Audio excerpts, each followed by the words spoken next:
atas waktunya, Mas Faisal Basri. Baik, mari kita mulai. Hari ini kita akan mendengarkan dari Mas Faisal Basri ya. Ini kuliah umum untuk mata kuliah Bisnis dan Negara. Kuliah umum hari ini dengan tema Ekonomi Pancasila, Konsep dan Prakteknya di Indonesia. Sedikit background Mas Faisal, para peserta mata kuliah ini adalah mahasiswa semester 3 dari Prodi Administrasi Publik, Administrasi Niaga, dan Administrasi Fiskal. Selama ini banyak sekali pertanyaan sistem ekonomi di Indonesia apa sih? Jadi para mahasiswa silakan nanti kalau ingin bertanya langsung saja. Kita akan mendengarkan nanti 45 menit sampai 1 jam presentasi, bukan presentasi ya, kuliah dari Mas Faisal Basri. Lalu nanti 1 jam berikutnya, 1 jam 15 menit, Mas Ican akan memandu untuk sesi tanya jawab. Mas Faisal ini S1-nya Sarjana Ekonomi dari Fakultas Ekonomi, saat itu namanya masih Fakultas Ekonomi Universitas Indonesia, sekarang tentunya menjadi FEB. S2-nya Master of Arts di bidang ekonomi dari Vanderbilt University dari Amerika. Baik. Assalamualaikum warahmatullahi wabarakatuh. Waalaikumsalam warahmatullahi wabarakatuh. Salam sejahtera, selamat siang, salam sehat buat kita semua. Pertama-tama saya mengucapkan terima kasih kepada Bang Faisal Basri yang di tengah-tengah kesibukannya sudah berkenan nih sharing knowledge kita, memberikan pencerahan untuk kuliah Bisnis dan Negara dengan tema ekonomi Pancasila, konsep dan prakteknya di Indonesia. Dan sekarang ketemu lagi di sini, sering juga main ke rumah Bang Faisal itu baca-baca buku ya Bang, di perpusnya Abang di lantai 2 dulu ya. Dan saya ingat tuh pesan Bang Faisal dulu, katanya adalah orang bodoh yang meminjamkan buku ke orang lain, tapi lebih bodoh lagi orang yang minjem mengembalikan gitu Bang ya. Bang Faisal nih masih menyediakan waktunya, mungkin itu Bang untuk pengantar, mudah-mudahan kita ke depan bisa terus saling bersatu-rahim, bisa saling mengisi dan memberikan banyak pencerahan kepada kami semua di sini, juga khusus pada mahasiswa.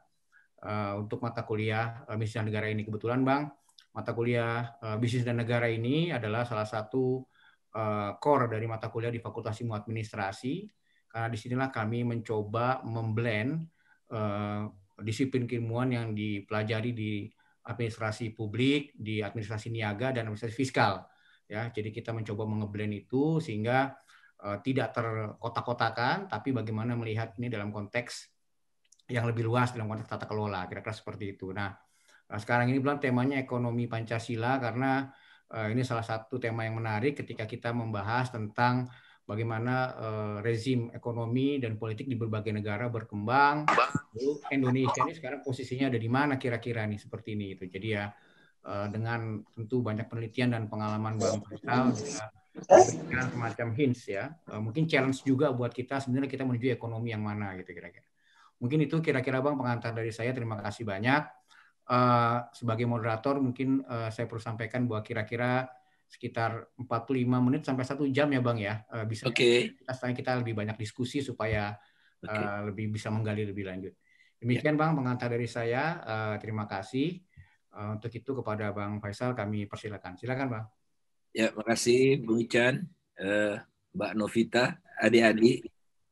Mungkin anak-anak saya ya, anak-anak saya yang saya cintai. Assalamualaikum warahmatullahi wabarakatuh. Ini topiknya nggak tanggung-tanggung ini, berat sekali. Pertama bicara tentang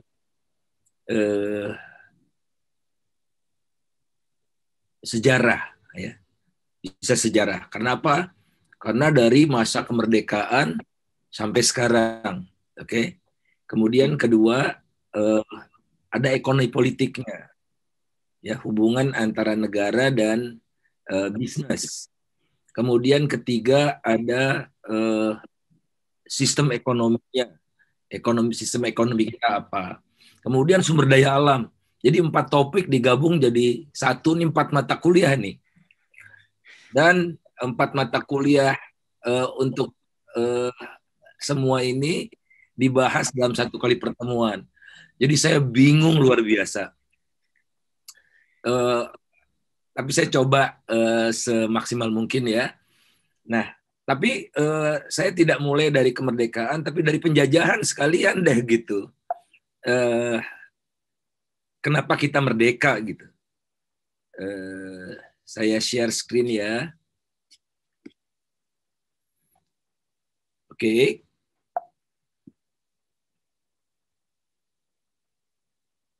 Saya mulai dari masa penjajahan. Kenapa kita merdeka begitu ya? Dan waktu merdeka itu kita mengelolanya seperti apa? Nah, Anda bisa bayangkan terjadi pengurasan luar biasa oleh kerajaan Belanda ya atas Indonesia, dulu namanya Hindia Belanda gitu. Anda bisa lihat itu dari waktu ke waktu ya, itu surplus ekspor Indonesia sebagai persentase dari produk domestik neto Indonesia itu mulai dari 0,7%, 10,3%. Jadi kita makin di masa penjajahan itu ekspor makin banyak kan, dikuras kekayaan kita, diekspor. Nah, surplus ekspor Indonesia sebagai persentase dari PDB neto Belanda itu 8,9%. Ini terutama tahun abad ke-20 ya, abad ke-20 ya, 19 berapa gitu. Ini luar biasa sumbangannya. Kalau Anda lihat ini sumbangannya kepada Indonesia, ini sumbangannya kepada Belanda, itu berarti hampir semua dikeruk kekayaan alam kita dibawa ke Belanda gitu. Sehingga Belanda itu merupakan negara yang sangat kaya waktu itu. Sempat mengalahkan Inggris. Nah, kemudian ini dari 1902 ya. Saya sebetulnya ada dari lebih lama lagi tapi hampir sama pattern-nya. Jadi di masa penjajahan itu kita pendapatan rakyatnya yang enggak berubah-berubah gitu ya. Antara 1.000-1.500 saja tuh. Hampir setengah abad gitu. Sebelumnya lebih miskin lagi rasanya ya. Kemudian kalau kita lihat ini datanya enggak ada 41 49, tapi kita udah merdeka baru. Nah, kita naik terus setelah merdeka itu, kemudian ada krisis politik, kembali ke masa penjajahan. Nah, setelah Orde baru kita naik terus. Jadi kelihatan ya kenikmatan merdeka itu. Nah, kemudian ya kita mengalami krisis lagi gitu ya. Data terbaru mah gampang ya, cari data yang lama ini yang susah. Kalau teman-teman ingin yang lebih panjang lagi saya ada, tapi ini konteksnya kan kita bicara sejarah gitu. Nah, kemudian apa sih yang dikeruk dari bumi Indonesia itu oleh penjajah? Ditanami bumi Indonesia itu, tanami tebu, dibikin pabrik gula, ekspor gula besar sekali. Ya, ini ekspor gula, kemudian karet, ya, gula, karet, ini karet, kemudian minyak, ya, sejak zaman Belanda itu minyak sudah ditemukan di Indonesia dan diekspor oleh negara penjajah itu. Lantas kalau digabung ini kopi, tembakau, dan kopra. Sisanya others. Jadi semua produk sumber daya alam ya. Jadi tidak lain tidak bukan penjajah itu yang mengeruk sumber daya alam. Proses yang dilakukan ekstraksi, bukan value creating, tapi value extracting. Gitu. Kalau value creating itu kekayaan alam itu diolah dulu, disentuh dengan modal, disentuh dengan teknologi, menghasilkan nilai tambah gitu. Penjajah mah enggak. Penjajah itu mengekstrak aja istilahnya, keruk jual, tebang jual, petik jual gitu. Nah, saudara sekalian, sekedar gambaran saja untuk membandingkan dengan kondisi sekarang. Dulu kita merupakan pengekspor ternama di dunia untuk gula. Sekarang kita pengimpor terbesar gula di dunia. Ya, pengimpor gula terbesar di dunia. Minyak kita dulu mengekspor, sekarang mengekspor, tapi mengimpornya lebih banyak dari mengekspor. Nanti datanya ada, sehingga kita sekarang defisit minyak itu kira-kira satu hari itu, ya di pandemi ini tentu saja berkurang ya, tapi dalam keadaan sebelum pandemi itu mendekati 1 juta barrel per hari. Ingat, minyak yang kita bakar setiap hari itu dengan naik sepeda motor, naik mobil, ya itu 1 juta barrel kita impor. Kemudian kopi, kita masih pengekspor kopi, tapi tahun lalu kita mengimpor kopi 70.000 ton. Tembakau kita masih ngekspor, tapi kita juga mengimpor tembakau. Lebih banyak yang kita impor tembakau itu daripada yang kita ekspor. Kopra menjelma menjadi sawit. Kalau dulu minyak kelapa, sekarang minyak kelapa sawit. Kita pengekspor. Merupakan penyumbang nomor 2 ekspor Indonesia. Nomor 1 batu bara. Dulu belum ada batu bara. Nah, jadi saudara sekalian, kalau kita potret di masa lalu dengan sekarang, itu strukturnya hampir sama. Jadi lebih dari separuh ekspor kita masih ekstraktif. Belum value creation. Jadi value extraction. Nggak jauh beda. Nggak jauh beda. Nomor 1 ekspor terbesar batu bara. Nomor 2 sawit. Dan macam-macam lagi ya, saya nggak hafal. Saya ada daftarnya, nanti saya lengkapi deh. Biar adik-adik bisa punya pemahaman yang lebih lengkap. Mengapa kondisi kita sekarang seperti itu. Nah, kalau kita tetap dijajah atau kita merdeka tapi kelakuan kita seperti sekarang, ya masih lebih banyak ekstraksi, jadi lebih banyak pakai otot dan kekuasaan daripada otak. Nah, kita itu secara tidak langsung melanggengkan model atau teori center periphery, atau di tahun 60-an itu terkenal teori dependensia gitu ya. Jadi melanggengkan ketergantungan periphery kepada center. Jadi ada core atau ada center, ada periphery. Nah, periphery itu negara berkembang, ya, yang mengolah yang menghasilkan komoditi, kemudian komoditinya dijual ke negara maju, diolah-olah negara maju, menjadi barang-barang yang akhirnya dijual ke negara periphery itu. Jadi kondisi ketergantungan struktural lewat center periphery models atau dependensia teori ini, itu kita sudah tentang, kita sudah merdeka gitu, tapi secara sukarela kita menjadikan diri kita sebagai periphery. Secara sukarela kita menggantungkan diri pada ekonomi negara-negara maju gitu. Terbukti sudah 75 tahun merdeka ya, namun kita masih saja strukturnya mirip dengan di masa penjajahan. Nah, untuk memahami mengapa di masa penjajahan sampai sekarang kondisinya seperti itu, ilmu ekonomi tidak cukup. ilmu politik juga tidak cukup. Maka kita bikin jembatan. Ayo kita lihat perkembangan atau sejarah ini dalam perspektif ekonomi politik, dan sekaligus nanti akan saya antarkan diskusi tentang sistem ekonomi itu. Kita sistem ekonominya apa gitu ya.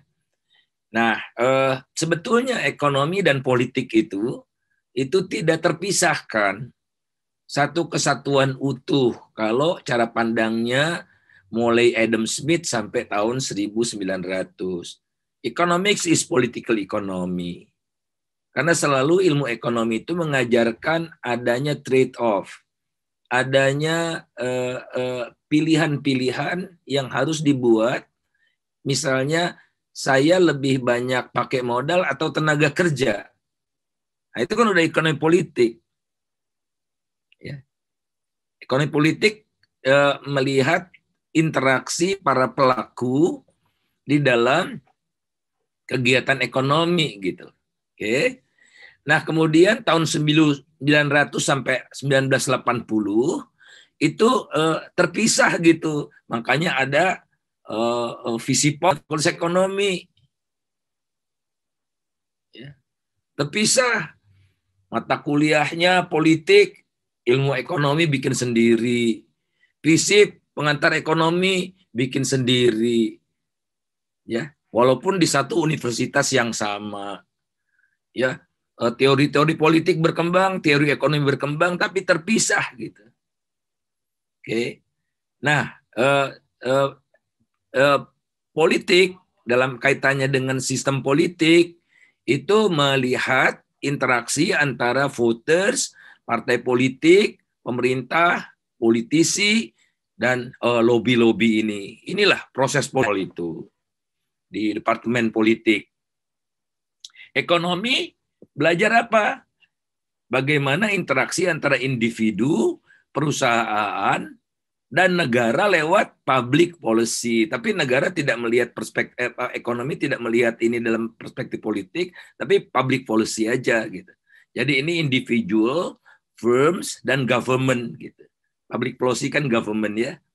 Nah, jadi yang menjembatani individu dan perusahaan adalah negara, government, ya, pemerintah. Negara mungkin beda lagi. Oke, nah 80 ke sini dirasakan ini nggak bagus ini ya, perkembangannya terpilah-pilah seperti itu. Oleh karena itu diintegrasikan pendekatan sekarang itu. Ya, politik ekonomi melihat satu fenomena itu secara komprehensif, ya, dilihat dari ininya nih, basic primitive and assumptions about people preference, mau politik kayak mau ekonomi kayak sama kan. Nah, kemudian pengaruhnya ke voters, ya, memilih politisi, ya, politisi punya partai politik melobi pemerintah bikin public policy. Tapi lobby juga bisa langsung public policy, partai politik public policy, semua juga bisa. Tapi ini urutan pengaruhnya ke sini, tapi masing-masing level ini sudah memengaruhi public policy itu. Nah, inilah political economy sekarang. Yang oleh karena itu, adik-adik jangan membatasi diri gitu untuk melihat fenomena-fenomena ini dari kacamata yang sempit. Ya, sosiologi juga kita butuhkan, antropologi kita butuhkan, ya, jadi luar biasa. Dan saya berharap Universitas Indonesia itu desainnya tidak seperti sekarang gitu. Tadi kan bicara apa tadi, mata kuliah bisnis dan negara ya. Wah, itu menarik sekali itu ya. Harusnya Fakultas Ekonomi juga bikin itu, ya. Jadi misalnya jurusan manajemen di Fakultas Ekonomi boleh ikut kuliahnya di via untuk bisnis dan negara. Fakultas Ekonomi nggak usah bikin mata kuliah sendiri gitu, nyebrang aja, entah mata kuliah pilihan, entah apa. Zaman saya kuliah dulu kita sama-sama kuliahnya. Jadi ada namanya faktor non-ekonomi dalam pembangunan. Satu dosennya dari ekonomi, satu dosennya di politik. Oke. Nah, ini apa ekonomi politik ya? Yang paling komprehensif sih ini ya, a branch of the social sciences that takes as its principal subject to study bla bla bla bla itu ya. Bicara tentang kebijakan negara memengaruhi alokasi sumber daya alam maupun sumber daya lainnya di dalam masyarakat melalui undang-undang dan kebijakan. Ya. Yang dipandu oleh sistem ekonomi yang berlaku and the behavior of people acting on their economic interest. Jadi orang itu kan punya economic interest kan. Nah inilah kira-kira gambarannya. Tapi kalau mau ringkasnya ini tunjukkan the name has resurfaced in the political economy that draws attention to the political motivation of economic policies. Political motivation of economic policies. Policymakers and lobbyists are often more concerned with the income distribution of their electorate than with the efficiency of the economy. Jadi kalau politisi itu masa bodoh efisien enggak, yang penting gua dapat berapa gitu loh. Oke. Nih. Jadi sekali lagi ekonomi dan politik sejatinya tidak bisa dipisahkan. In all political system of the world, much of politics is economics and most economics is politics dan sebagainya gitu. Ini orang-orang terkenal ya. John Kenneth Galbraith, Milton Friedman yang paling ekstrim, there is no such thing as purely economic issue. Nggak ada. Jadi kita makin nggak boleh sombong gitu, ya. Wah ilmu ekonomi bisa diselesaikan, ilmu politik bisa, nggak bisa. Nah selalu kita tanya, tatkala saya ditawarkan tema ini, saya harus mampu menjawab apa yang terjadi pada pengelolaan sumber daya alam kita di berbagai era pemerintahan, ya. Dilihat dari perspektif konstitusi kita, Pancasila gitu. Ya. Pertama adalah apa sih yang terjadi? Mengapa itu terjadi? Siapa yang diuntungkan? Siapa yang dirugikan? Does it matter? Ya. Apakah ini merupakan kepedulian yang perlu kita angkat secara nasional gitu? Ya. Kalau iya, apa yang kita bisa lakukan? Dan oleh siapa untuk mengubahnya, sesuatu yang sekarang ini kita anggap bukan yang terbaik gitu. Oke. Rasanya dalam mata kuliah bisnis dan negara juga ini yang dijawab itu. Nah, analisisnya bisa analisis level ya. Misalnya ada level makro, ada level mikro, ada level sektoral. Misalnya kita apa? Sumber daya alam, bisa dibilang sektoral tuh. Ya, atau problem driven analysis, masalah kemiskinan misalnya gitu-gitu. Oke. Ini saya akan lewati ya. Teman-teman silahkan baca nanti. Nah, namun yang saya ingin sampaikan dalam analisis ekonomi politik itu dua pendekatan atau dua model yang kerap dipakai itu. Pertama, patron client relationship, jadi mirip dengan si dependensia atau center periperi gitu. Si centernya si patron, periperinya klien. Nah, hubungan antara center periperi itu kan asimetrik. Tidak sama kekuatannya, asimetrik. Sehingga ada yang di atas, ada yang di bawah. Nah, patron klien juga gitu, asimetrik. Nah, namun bedanya dengan si center periphery, patron klien ini melihat ada hubungan yang asimetrik, si patron punya kekuasaan yang besar, tapi si klien ini butuh perlindungan dari patron. Jadi dia bersedia untuk dijadikan kliennya, mengabdi, menghamba ke patron, dia bayar uang penghambaan itu, namun dia dilindungi dari gangguan-gangguan pihak lain. Nah, satu lagi rent seeking. Jadi praktik pemburuan rente. Ini juga perspektifnya ekonomi politik. Jadi menggunakan pengaruh politik untuk meraup keuntungan yang sebesar-besarnya. Pemburuan rente itu mirip dengan bukan mirip ya. Salah satu bentuknya itu yang baru ditangkap itu KKP, Menteri KKP. Jadi mencari rente, memperoleh laba yang besar karena dia memberikan lisensi kepada orang-orang dekatnya, dan semua orang tidak boleh ekspor benur lobster kecuali lewat satu perusahaan. Jadi semua yang akan menjual ke luar negeri harus lewat perusahaan yang ditunjuk oleh si menteri ini gitu. Nah, itu rent seeking gitu. Jadi dua ini yang syarat dalam kaitannya dengan pengelolaan sumber daya alam di Indonesia. Nah, kalau zaman Pak Harto patronnya satu, kalau sekarang Jokowi nggak bisa. Ya seperti Pak Harto, Jokowi harus mendengarkan suara hati nurani Megawati, suara hati nurani Surya Paloh, gitu-gitu ya. Oke. Nah, kita ke sistem ekonomi sekarang. Ekonomi Pancasila itu tadi Bung Ican atau Mbak Novi tadi menyampaikan gini. Kita nggak tahu nih, banyak pertanyaan tentang sistem ekonomi Pancasila itu seperti apa. Ya memang tidak ada gitu.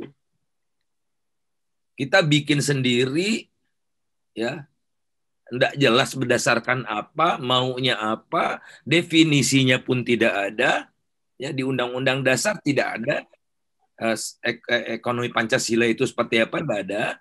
Nah, jadi kita lihat perspektifnya dalam kerangka teori saja. Jadi silahkan adik-adik nanti yang memasukkan Indonesia itu di mana, ekonomi Pancasila itu di mana. Nah, kalau kita bicara sistem ekonomi, biasanya politik juga sih ya, tapi ini ekonomi saja deh. Jadi titik berat itu pada individu apa community. Jadi basis analisisnya itu individu apa community. Kalau individu namanya liberal. Kalau community namanya komunis kan. Community, komunisme kan dari commune. Kemudian orang itu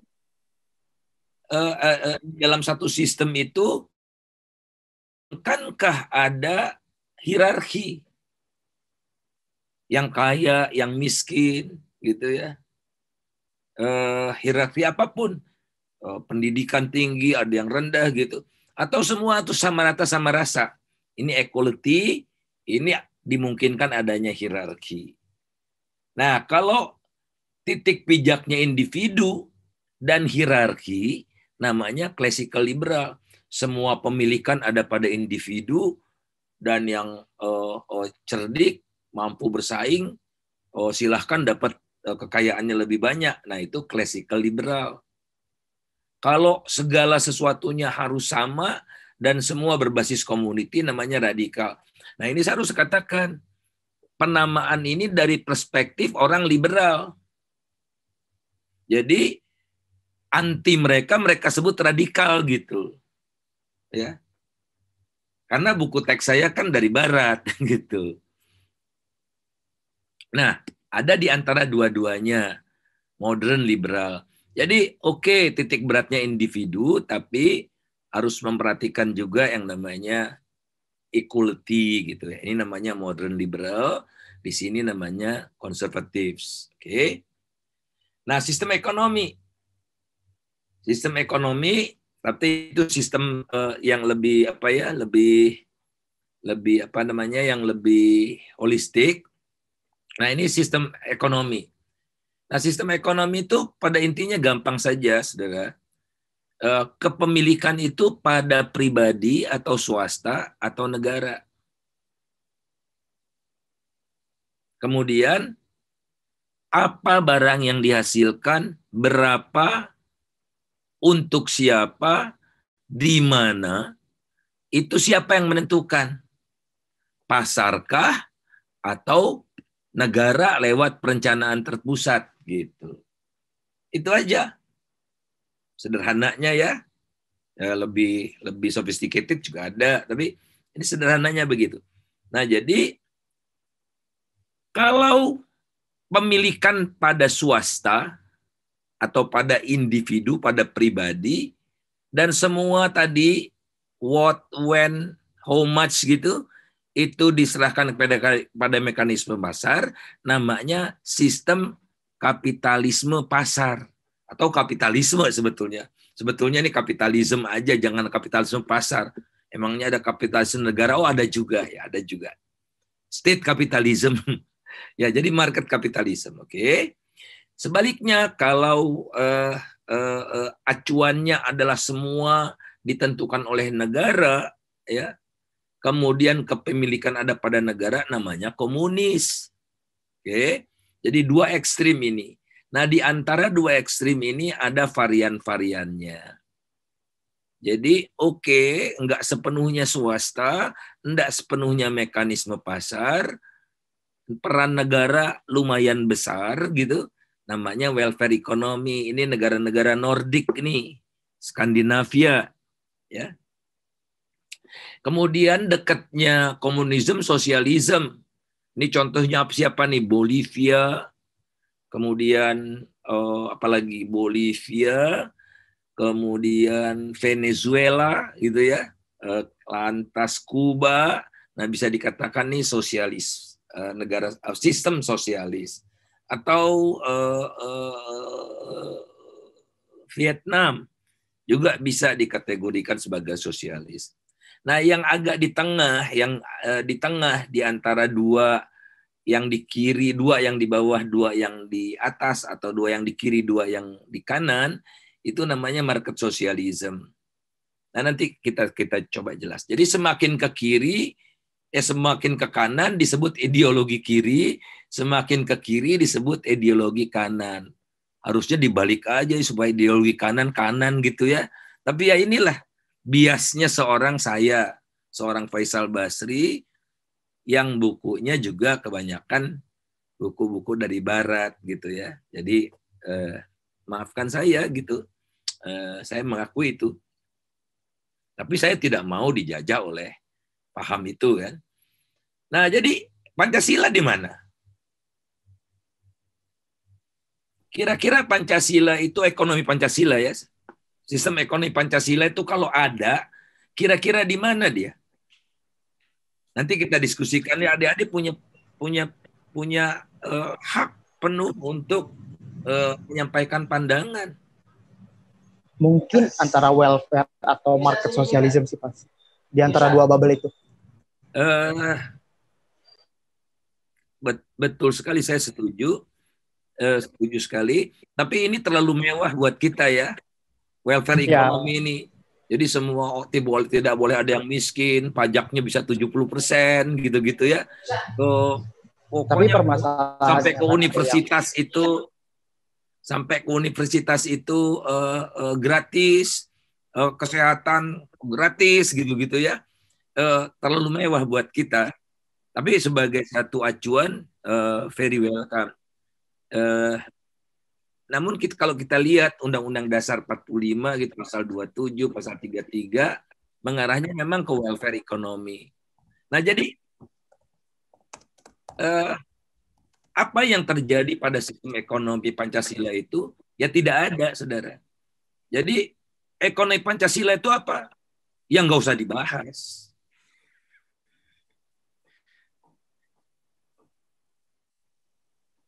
Maunya nggak jelas. Karena apa? Ini kan ideologi kan. Oke. Ideologi. Jadi kalau ideologi itu apa definisinya?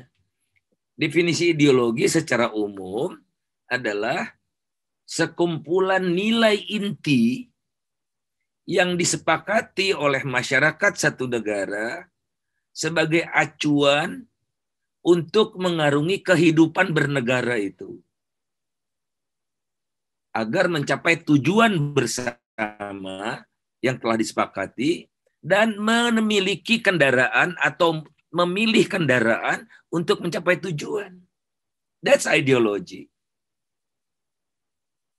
Nah di Indonesia, apa coba? Tujuan kita adil makmur. Oke. Tapi kita tidak memilih cara. Tidak memilih kendaraan. Karena apa? Ya karena Pancasila bukan ideologi gitu. Siapa yang bilang Pancasila ideologi? Tak ada satu dokumen pun yang mengatakan Pancasila itu ideologi, tidak ada. Jadi kita dibohongi aja nih oleh partai-partai ini. Oleh politisi ini. Tidak punya kita ideologi. Oleh karena itulah kita tidak pernah memilih kendaraan untuk mencapai tujuan. Karena memang kita tidak pernah memilih ideologi. Kita bukan ini, bukan ini, bukan ini, bukan ini, bukan ini juga. Oh kita punya sendiri. Gombal. Tidak ada, saudara. Oleh karena itulah, pernah coba sejak merdeka itu. Pernah kita coba. Ini waktunya udah mau habis nih ya, jadi saya sebetulnya tidak boleh terlalu banyak di sini. Nah intinya gini deh. Kalau ideologi liberal, itu ngurusin civil right dan political right aja. Jelas kita tidak memilih ini kan. Dalam undang-undang dasar kita ada namanya social right. Negara wajib menyediakan pekerjaan yang layak gitu, yang gitu-gitu ya. Social right itu, economic right dan cultural right. Nah, kalau ini kita gabung 1 dan 2 dengan 3, 4 dan 5 namanya social democracy. Nah, oleh karena itulah saudara sekalian, dalam social democracy, yang kita juga nggak mau sebut diri kita social demokrasi gitu. Susah deh. Indonesia mah nggak punya kelamin. Jadi yang 5 right itu plus social market economy. Apa sih social market economy? Nggak boleh semuanya diserahkan kepada pasar. Harus ada namanya sistem jaminan sosial. Social protection. Harus ada namanya perlindungan sosial semesta gitu. Orang menganggur dikasih tunjangan pengangguran gitu-gitu. Kemudian right based on welfare state itu nah. Tadi sebagai cita-cita kan welfare state kata Bang Ican tadi itu. Dan societal democracy bukan yang punya duit yang menang pilkada. Bukan anaknya presiden yang menang. Bukan anaknya mantu yang menang gitu loh. Societal democracy. Bukan demokrasi berdasarkan hubungan darah dan perkawinan. Bukan. Nah susahnya rakyat kita masih miskin. Pendidikannya rendah. Jadi demokrasinya gampang dibeli gitu. Demokrasi duit. Ya. Jadi demokrasinya have no meaning.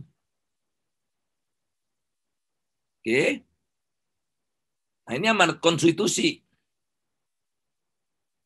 Dikuasai oleh negara. Oh, tadi bukan dimiliki ya. Tadi kan perspektif sistem ekonomi itu dimiliki. Kalau ini dikuasai oleh negara.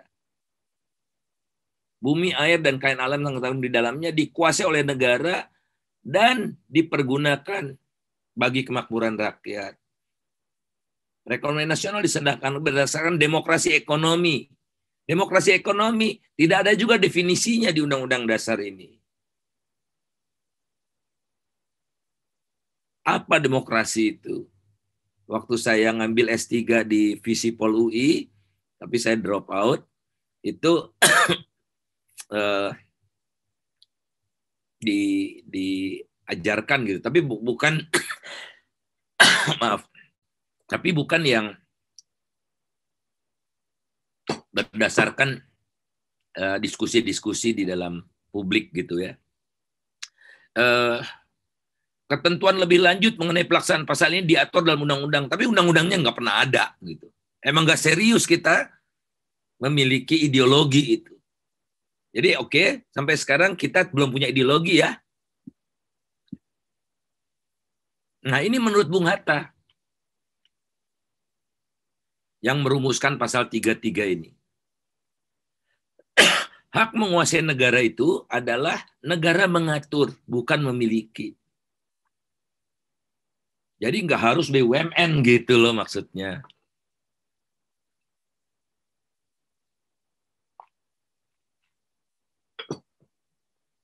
Sebuah definisi yang longgar mengenai makna dikuasai oleh negara.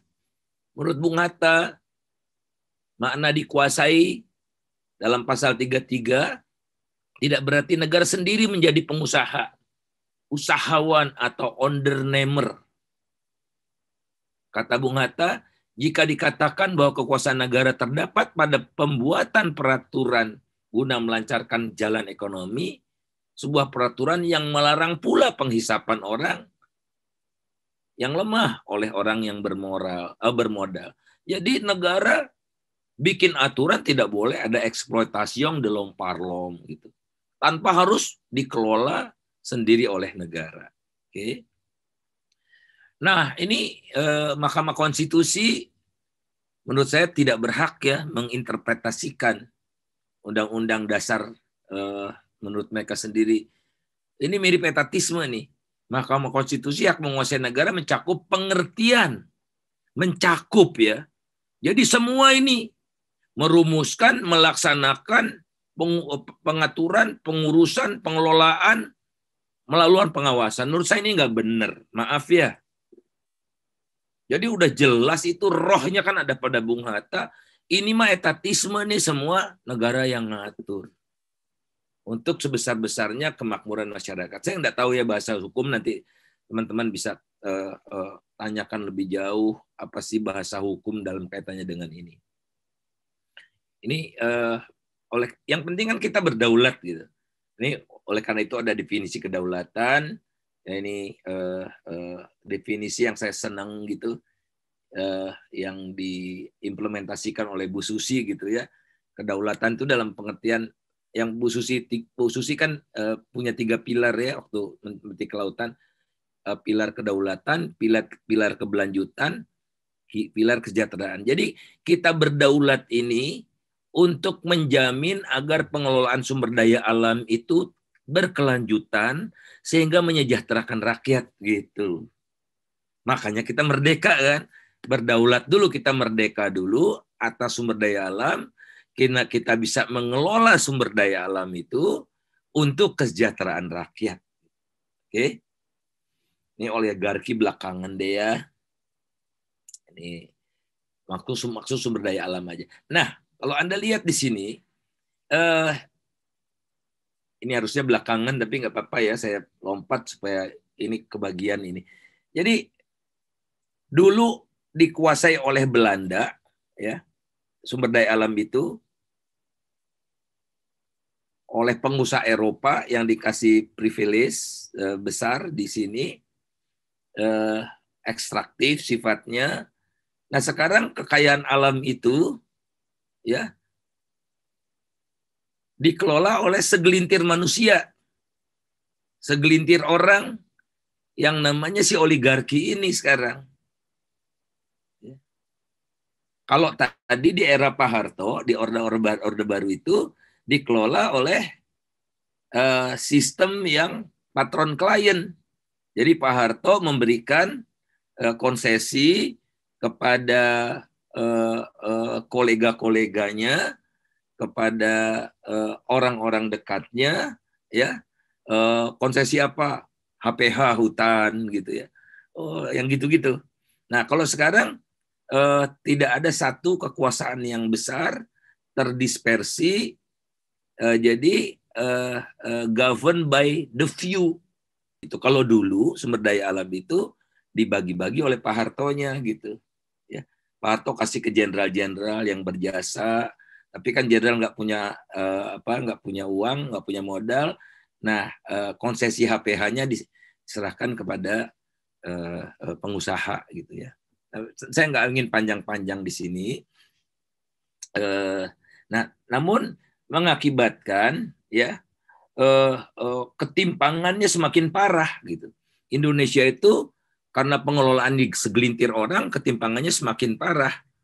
Nomor 3 terbesar di dunia kalau dilihat dari penguasaan 1% orang terkaya. Kalau 10% itu 74,1%. Kekayaan nasional itu dikuasai oleh 10%. Nah, 2/3 kekayaan orang terkaya itu berupa bisnis kroni. Ini ada namanya Crony Capitalism Index. Jadi inilah pola hubungan antara negara dengan pengusaha itu. Jadi sekali lagi 2/3 dari kekayaan orang terkaya di Indonesia itu diperoleh dari bisnis, otot, dan kekuasaan. Bukan bisnis otak. Bisnis otaknya cuma 1/3 nih. Ini kan 3,8 tambah 5, 5,8 ya. Jadi 2/3 itu 38 dibagi 5,8 kan 2/3. Jadi 2/3-nya adalah bisnis kroni, sektor kroni. Nah, sektor kroni ini Anda lihat. Sumber daya alam kan coal, palm oil, timber, kemudian oil and gas, port, dan macam-macam ini. Plus tentu saja kasino. Itu juga kan harus ada lisensi negara, defense, siapa, emangnya Anda bisa bisnis senjata di Indonesia? Ya Anda bisa. Harus dekat dengan kekuasaan, jadi Prabowo dan kroni-kroninya, anak siapa lagi, pokoknya anak-anak kekuasaan itu ya, bisnisnya di senjata itu. Nah, oleh karena itulah saudara sekalian, social mobility index kita jadi kecil. Karena kekayaan alam kita itu dikuasai oleh segelintir, segelintir itu punya kekuatan politik, dilindungi oleh kekuatan politik. Mereka yang semakin berjaya, rakyat tidak pernah punya akses terhadap kekayaan alam itu. Bahkan hak rakyat itu diambil, direbut oleh mereka itu.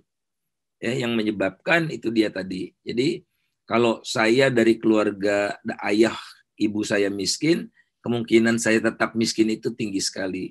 Jadi social mobility index-nya rendah, 49,3. Nah, kalau social mobility index-nya rendah nih, semakin ke sini ketimpangannya ya jadi tinggi. Jadi untuk mengurangi ketimpangan, untuk meningkatkan keadilan, ya social mobility-nya harus naik. Akses kepada pendidikan, akses kepada kesehatan, dan pekerjaan yang layak. Itu kuncinya. Oke. Nah, ini kekayaan alam. Ini minyak ya. Jadi, di era kita merdeka, kita itu lebih banyak pakai minyak daripada menemukan minyak yang baru. Jadi generasi kita sekarang, generasi saya lah ya, kalian belum bertanggung jawab. Generasi saya dan generasi sebelum saya itu terlena, merdeka, sudah merdeka, taunya menikmati kekayaan alam. Enggak lagi mencari ya cadangan minyak baru. Jadi cadangan minyaknya turun terus tuh. Oke. Tinggal 2,5 miliar barrel yang akan habis dalam waktu 8,7 tahun lagi. Nah, kalau Anda lihat nih, China pakai minyaknya banyak, cadangan minyaknya juga nambah. Indonesia turun terus sepanjang masa. Nah, jadi saya heran kalau kalian generasi yang masih sekolah, ya, Nanti kalau kalian sudah bekerja, sudah berkiprah, sudah jadi penguasa, sudah jadi pengusaha, kalian itu diwariskan oleh kami sumber daya alam yang makin sedikit karena kami tidak pernah mencari lagi. Tahu kami adalah mengkonsumsi, menggunakan. Kami tidak peduli tentang kewajiban kami mencari minyak baru untuk kalian, untuk diwariskan kepada kalian. Tahu kami make. Apa bedanya kami dengan penjajah itu? Makanya tadi saya mulai dari penjajah itu. Natural gas juga gitu tuh turun. Tidak ada temuan-temuan baru yang besar. Ini batu bara, emangnya kita negara batu bara yang besar? Enggak, saudara sekalian. Cadangan batu bara kita cuma 3,7% dari cadangan dunia. Ya, lihat tuh Amerika paling besar. Nah, kemudian kan Anda bisa lihat cadangan kita cuma 3,7% dari dunia, tapi kita produksinya 7,5% dari dunia, dan yang kita jual 26% dari total yang dijual dunia. Jadi kita sedapat mungkin, secepat mungkin mengeksploitasi batu bara ini buat keuntungan kami.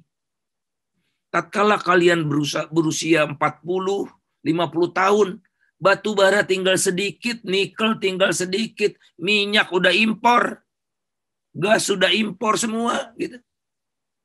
Dan kalian diam aja gitu, saya heran. Oke. Nah ini, lihat tuh, seperti perosotan. Ini produksi gas ya, ini produksi minyak. Artinya apa? Kami menggunakan lebih banyak daripada kami berusaha mencari sendiri. Tahu kami adalah make, bukan mencari. Kan cadangan minyak itu harus dicari ya. Harus ada proses namanya eksplorasi. Baru bisa dieksploitasi. Nah, kalau sekarang eksplorasinya kedodoran. Bukannya tidak ada ya, tapi udah serius lah. Oke. Nah ini akibatnya produksi minyak turun terus, tapi bakar minyak naik terus. Ini yang saya katakan hampir 1 juta barrel per hari loh adik-adik sekalian. Ya. Miriplah semua nih ya. Defisit energi di depan mata. Jadi ini saya akan ke sini aja langsung. Jadi sampai sekarang ini masih surplus energi. Karena kami tidak mencari yang baru buat kalian, maka kalian nanti 2040 itu, sekarang kita masih surplus energi ya, tapi 2040 kita sudah defisit energi 80 miliar US dollar. 80 miliar US dollar. Jadi kalian hidup harus beli energi yang mahal dari luar. Karena energi yang kami wariskan sudah habis. Ini saya bikin memo ke Pak Jokowi. Pak Jokowi sempat marah-marah gitu ke Menteri SDM waktu itu, Pak Jonan ya. Nah, bisanya kami itu apa? Mintanya subsidi aja gitu kan. Kemudian biofuel nih. Ya, biofuel ini kan tadi energi sudah defisit gitu. Oh, diupayakan dengan cara apa? Cara oke deh kalau gitu kita jadikan sawit kita aja deh buat pengganti atau pencampur minyak gitu ya. Nah, ini juga ngaco. Ya, ngaco bener. Jadi nanti saya kirimkan, enggak usah kiriman. Anda bisa lihat report kami di lamannya Greenpeace ya. Oke. Jadi biodiesel ini ngaco. Jadi kalau kebijakan B30, B40 ini akan dilanjutkan, itu bisa membutuhkan lahan sampai 7 juta hektar. Lahannya di mana lagi? Gas kota bikin kacauan, saya nggak bisa sebut. Nah, intinya adalah ini udah bahaya nih menurut kita ya. A democratic power is never likely to perish for lack of strength or of these resources, but it may very well fall because of the misdirection of its strengths and the abuse of its resources. Jadi satu negara miskin itu, negara kaya itu, negara yang jatuh itu bukan karena dia miskin sumber daya, dia kaya sumber daya, tapi salah urus gitu. Salah urus. Nih, kita tergolong yang salah urus itu. Nah, jadi ini tadi yang saya katakan value creation. Harusnya itu. Ya, jadi sumber daya alam kita untuk mensejahterakan rakyat, bukan petik, tebang, keruk, jual gitu. Ini Bang Ican kayaknya wajib mahasiswa baca buku Mariana Mazzucato, Value of Everything, dan apa satu lagi itu ya. Jadi ini dia. Jadi kalau sekarang nih kami ini melakukan value extraction. Activities focus on moving around existing resources and output and gaining disproportionately from the ensuing trade. Jadi udah gitu. Yang saya katakan tadi tebang jual segala macam itu. Nah oleh karena itulah kita harus, karena apa? Ini political competition-nya berubah ya. Dulu politik kompetisinya kan nggak ada, sekarang kan tinggi, partai-partai politik banyak. Nah perkuat institusinya. Saya nggak bisa sekali lagi terlalu banyak kekayaan laut kita disia-siakan. Nah kalau Velda ini di Malaysia menyejahterakan petaninya gitu ya, penambangan emas liar di Papua, aduh sedih banget. Ya orang-orang kota nih.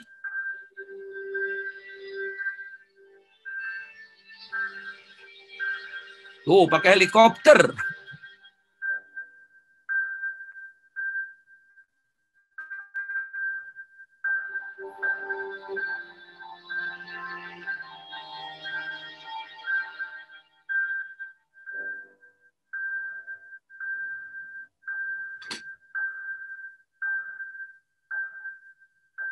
Saya dengar banyak masyarakat cerita bahwa di situ ada tambang emas. Kemudian di situ banyak orang non Papua yang mereka masuk dulang emas di sana tanpa diberikan surat izin dari pemerintah. Maka saya naik jalan kaki untuk cek itu. Oke, saya nggak bisa nanti adik-adik bisa lihat. Nah ini, jadi penerimaan negara dari sumber daya alam ya cuma segini nih, dari dulu segini aja. Gila nggak? 178 triliun aja. Nah, kemudian ini barangkali terakhir aja, Bang Ican. Nanti selebihnya kan saya kirim, kemudian kita bisa diskusikan. Nah, kemudian kalau generasi kami bertanggung jawab itu, kami bikin sovereign wealth funds namanya. Jadi kekayaan alam itu kan hak dari generasi mendatang juga, bukan hak kami semua. Oleh karena itu yang kita produksi sekarang kita sisihkan ke dalam celengan gitu, namanya sovereign wealth funds. Negara-negara yang kaya sumber daya alam tuh Anda bisa lihat, Norwegia, Kuwait, Saudi, Uni Emirat Arab, Brunei di sini ya, ada Amerika Serikat, tapi Amerika Serikat bukan negara federal tapi negara bagian. Jadi minyaknya Texas itu untuk permanent school fund ya. Ini Azerbaijan state oilnya. Ini saya lihat di sini nggak ada, tapi Timor Leste ada di sini tuh. Timor Leste itu minyaknya dibagi buat generasi mendatang. Ada yang tembaga, ada yang macam-macam ya. Nah, itu yang asetnya di atas 10 miliar, asetnya yang di bawah 10 miliar, banyak nih Chile, Aljazair, ini ada US juga ya, permanen Wyoming Mineral Trust. Jadi tambang di Wyoming juga ditabung buat generasi mendatang. Indonesia nggak ada. Kalian juga diam gitu. Oke, sebetulnya ada satu lagi, ini nikel ya. Tapi udahlah di sini dulu, mudah-mudahan nikel ini tambah pilu, nanti nangis Bombay semua kita kalau dengan nikel ini. Itu aja untuk sementara, silakan, makasih.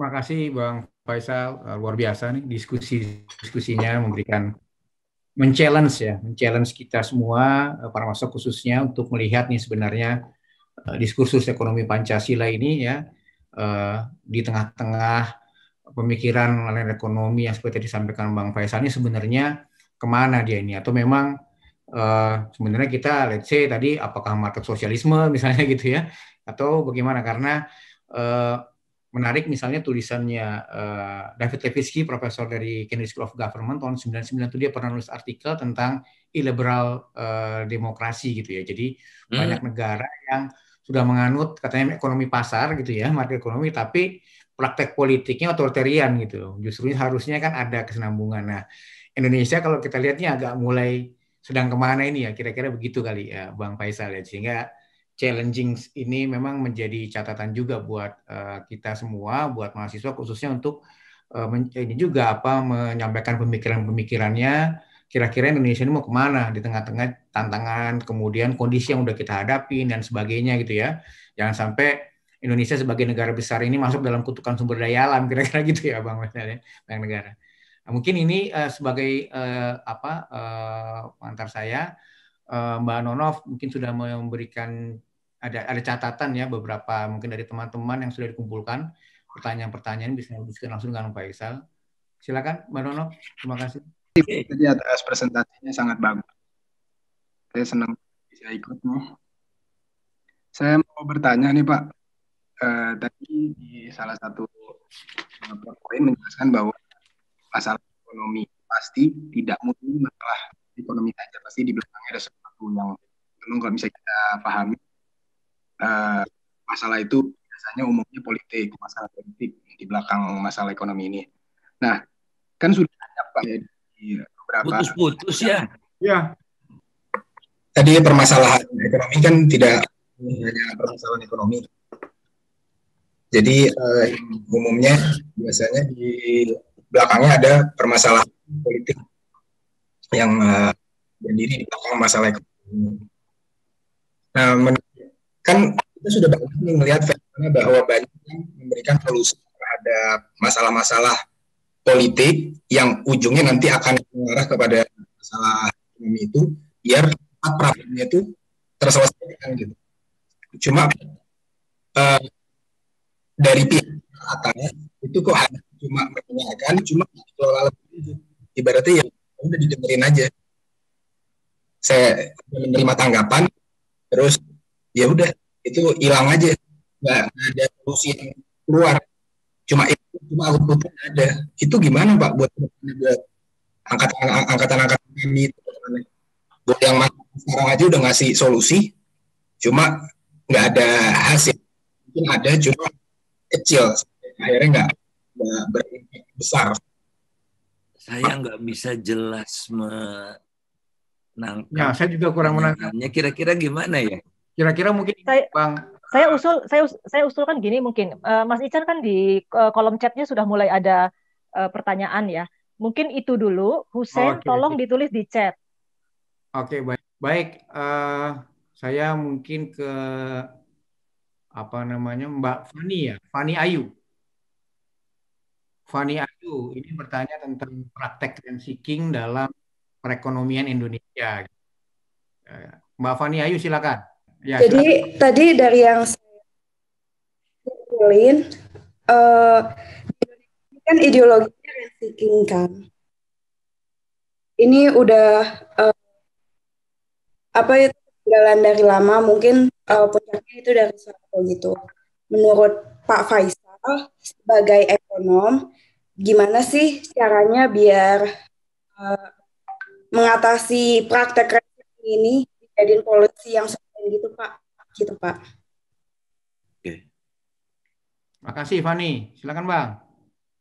Saya kemarin ke Bali ya. Kemarin ke Bali ada conference gitu, tapi kan sebagian online gitu. Yang bicara online itu Ketua Apindo Haryadi Sukamdhani dan siapa namanya ya? Bekas Menteri BKPM atau Menteri Perdagangan di era Pak SBY itu. Gita Wirjawan. Pak Gita Wirjawan. Pak Gita waktu konferensi itu ya, itu sangat seperti ini. On off gitu suaranya. Pak Haryadi sampai di cancel nggak jadi, baru 5 menit, 10 menit gitu ya. Jadi ini hak rakyat ini katanya nih si Telkomsel nih main-mainin kita gitu, nggak tahu lah gimana. Jadi aduh, ini juga kita prosesnya nggak ini kan masalah bandwidth yang istilahnya bandwidth kita itu sempit ya, sehingga menyebabkan kemacetan di udara gitu. Nah, jadi nunjukin negara nih peranannya kayak begini nih. Kita di era pandemi jadi pengaruh, kita nggak bisa efektif untuk melakukan online gini kan. Lama-lama geram saya mau negara. Tadi Bung Haikal, mohon maaf belum bisa dijawab ya, karena saya nanti jawabnya jadi ngaco juga reka-reka. Nah, barusan terkait dengan rent seeking itu, jadi kalau mau gampang ini, kita kalau ini kan kita mah nggak punya kekuatan apa-apa ya melawan Pak Harto menguasai semua gitu kan.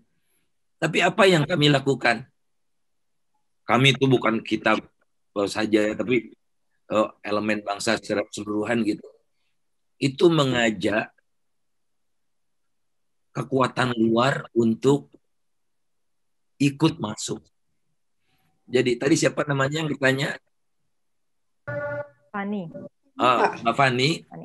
Jadi kalau kita merasa tidak mampu berbuat apa-apa gitu, nah yang kita lakukan adalah engagement dengan luar itu semakin kita berbesar. Kemudian ada kekuatan-kekuatan luar yang ikut masuk ke sini. Nah, kalau kekuatan luar itu terbentur oleh kelakuan praktek pemburuan rente itu, negara luarnya menekan Indonesia gitu. Seperti waktu Pak Harto jatuh itu, ya kita memanfaatkan secara sadar IMF untuk menghantam bisnis Tommy Soeharto, untuk menghantam bisnisnya Bimantara, bisnisnya Lim Sulyong. Dengan cara apa? Itu bubarkan Tata Niaga Cengkeh. Masih ingat kan, Bung Ican kan? Tommy Soeharto dengan BPPC-nya. Iya, Pak. Nah, jadi saya bersyukur ya pada suatu ketika itu diundang oleh Prof. Joyo Nitisastro dan Profesor Ali Wardana makan siang bersama Sri Mulyani. Jadi kita berempat aja. Pak Ali bilang gini ke kami berdua, Sri Mulyani, Faisal, disinilah, di restoran inilah, di private room yang kami duduk, disinilah Pak Wijoyo duduk mendiktekan letter of intent kepada tim IMF. Jadi yang bikin letter of intent itu bukan IMF, Pak Wijoyo, tapi pakai IMF. Karena letter of intent, waktu kita menyerah itu ya, yang begini itu si Kamdesu itu kan kita menyatakan takluk. Nah, waktu kita takluk itu, pemerintah wajib untuk membubarkan BPPC, meliberalisasi terigu. Dulu kita tidak boleh import gandum. Hanya Bogasari yang boleh import gandum. Bayangkan tuh. Ya. Untungnya luar biasa. Nah, yang membuat itu Pak Wijoyo. Nah, saya punya bukti lagi kedua setelah itu. Kan itu buktinya nggak hitam di atas putih ya. Cuman ucapan Pak Ali Wardana kan. Tapi ini bukti waktu saya anggota tim asistensi presiden tahun 2000. Waktu presidennya Gus Dur. Jadi Gus Dur membentuk tim asistensi itu terdiri dari 4. Prof. Wijoyo, Ali Markus, yang punya Mas Pion, aku cinta produk Indonesia yang itu tuh. Kemudian Sri Mulyani dan saya. Nah, jadi mau Paris Club di Paris ya untuk renegosiasi utang itu, scheduling utang. Bung Faisal, ini saya baru tulis surat ke IMF. agar IMF menyampaikan surat, atau agar IMF tuh nulis surat ke Gus Dur isinya kayak begini. Kata Pak Wijo, suratnya dikasih lihat ke saya 1 lembar aja. Nah, gitu Mbak, kita kira-kira caranya. Nah, tentu saja itu sangat momentumnya sangat diperlukan gitu. Nah, cara lain bagaimana? Kita sekarang punya namanya Komisi Pengawas Persaingan Usaha. Ini kan praktek persaingan tidak sehat ya. Nah, adukanlah ke mereka itu. Ya, mereka juga sekarang lemah ya, gitu. Tapi ada banyak caranya. Jadi, nah dulu Pak Kwi Kian Gi itu bikin rancangan undang-undang anti kartel, anti monopoli. Tapi kan Pak Kwik ya rancangan undang-undangnya itu nggak dipedulikan kan zaman Pak Harto. Nah, waktu Pak Harto takluk itu ya dimasukkanlah undang-undang anti persaingan, larangan persaingan tidak sehat itu. Jadi kita sekarang udah punya Fair Trade Commission seperti di Amerika, kalau di Australia ACCC gitu. Itu kedua. Ketiga adalah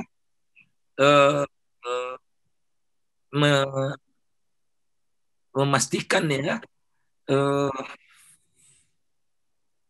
semua aturan itu dilakukan secara transparan. Nah, sekarang sedang terjadi persaingan antara Kementerian Perdagangan dengan Kementerian Perindustrian.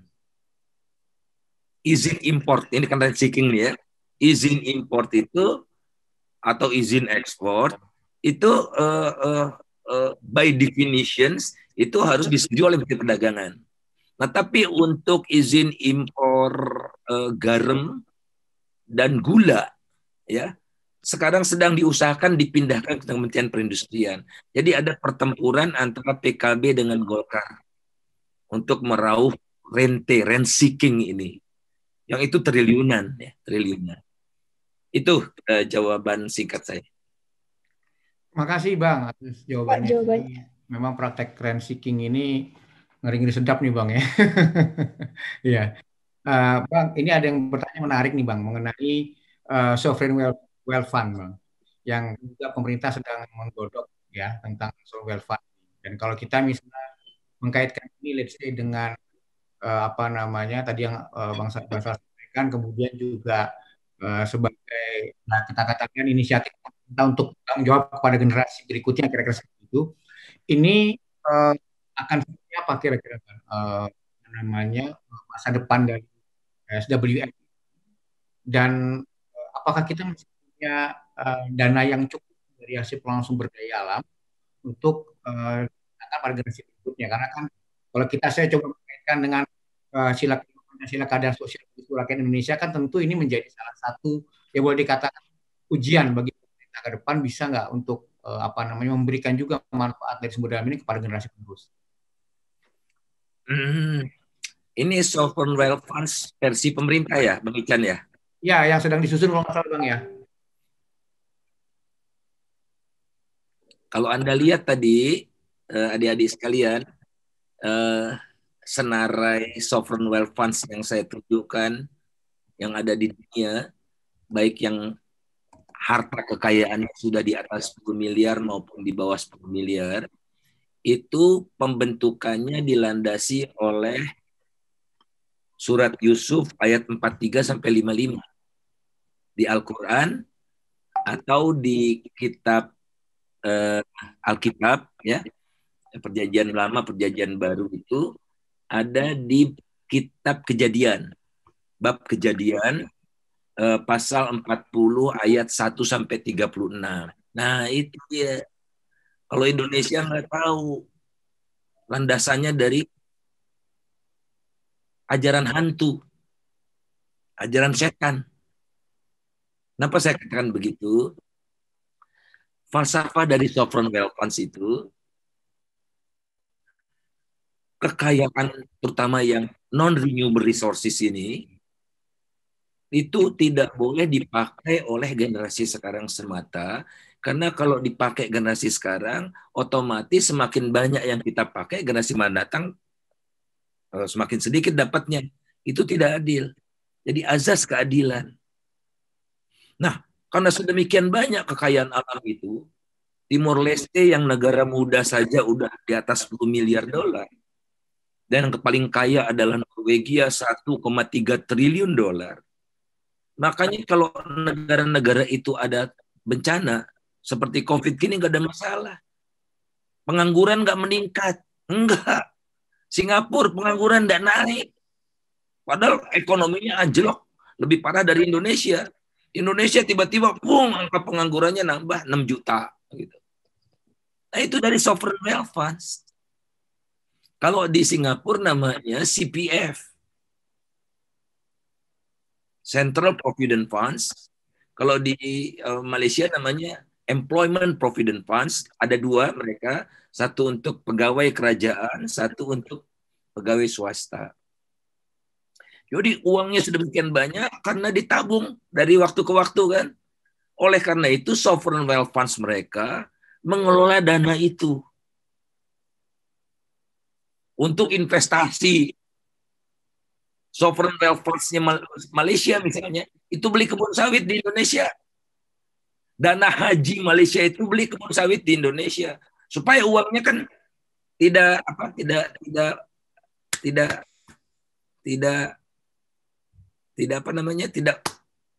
mendekam gitu.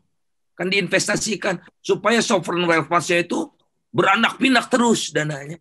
Nah, Indonesia modal nol. Modal nol. Kalau dari undang-undang omnibus itu akan dikasih modal dasar dari uang rakyat.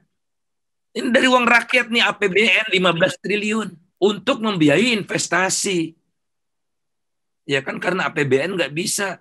Nah, kalau pemerintah mau itu, yang harusnya dibikin oleh pemerintah adalah Bank Investasi Indonesia. Bukan dikelola oleh negara gitu. Dikelola oleh bank sendiri, bank investasi namanya. Eropa punya namanya European Investment Bank. Inggris punya UK Investment Bank. Gitu. Jadi kekayaan alam kita tetap aja nggak disisihkan untuk generasi mendatang. Nah, jadi sungguh konsep yang sesat menurut saya, ya. Kemudian ditawar-tawarkan kemana-mana gitu untuk membangun yang namanya proyek strategis nasional PSN. Ya, Perpresnya baru diteken itu ada 201 proyek strategis nasional itu. Nah, kalau ini ya sovereign wealth funds ini enggak gitu. Dia mencari investasi-investasi secara profesional gitu ya, supaya dana masyarakat itu, dana generasi mendatang itu banyak terus, meningkat terus. Saya jadi tergerak untuk ingin nulis nih tentang ini ya. Yuk kita nulisnya, kita apa yang kalian butuhkan. Saya ada satu presentasi pemerintah tentang sovereign wealth funds ini yang berdasarkan omnibus yang dipresentasikan ke pengusaha-pengusaha luar gitu, fund manager, aneh deh pokoknya ya. Nanti saya coba share deh. Bang, ini ada satu lagi Bang dari Farhan Haram, ini tentang apa ya, Farhan ya, ya silakan Farhan ya. Ini maaf nih ngelihatnya agak bingung di chat ini. Silakan Farhan, mungkin langsung bisa intinya ya Farhan ya. Ya, Pak Faisal, terima kasih presentasinya. Kalau misalnya pertanyaannya lebih ke bagaimana negara itu sendiri kan sedang mencoba buat ke arah modern state kan. Kedengeran nggak suara saya sebelumnya? Oke. Sedang mengarah ke modern state, dan dimana itu salah satu karakteristik pentingnya itu adalah bagaimana mereka memang bakal lebih berpihak pada pemilik modal dalam pengambilan keputusan seperti beberapa undang-undang terakhir yang dibuat. Nah, sebenarnya itu dalam perkembangan suatu negara itu sendiri, apakah itu hal yang sudah pasti terjadi dan tidak mungkin terelakkan, ataukah ada arah lain yang mungkin bisa mungkin seharusnya dilakukan atau bisa terjadi juga? Gitu sih. Soalnya agak lebih ke lose hope sih saya kalau melihat, dan semakin mempelajari semakin malah merasa ini udah pasti terjadi gitu jika suatu negara berusaha untuk semakin menjadi modern state sendiri. Terima kasih Mas. Saya maaf enggak punya pemahaman yang cukup untuk modern state ini. Kemodernannya itu di mana sih gitu? Mengapa dia disebut modern? Nah, yang sekarang menarik adalah entrepreneurial state. Jadi terbukti ya, waktu Mazzucato itu, apa ya? Dia ketemu Steve Jobs, ketemu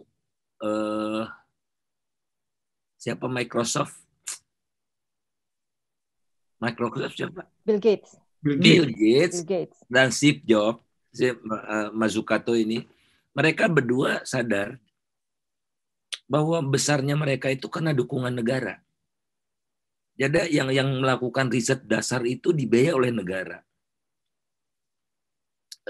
Vaksin ya yang dikembangkan di Amerika oleh Vanderbilt University, kebetulan tempat saya kuliah itu profesornya bilang kami itu dapat donasi dari Dolly Parton. Dolly Parton itu kan pemusik country ya. Mungkin adik-adik yang muda nggak tahu Dolly Parton barangkali. Udah nenek-nenek tapi nyanyinya masih bagus gitu. Ya, itu $1 juta dia contribute.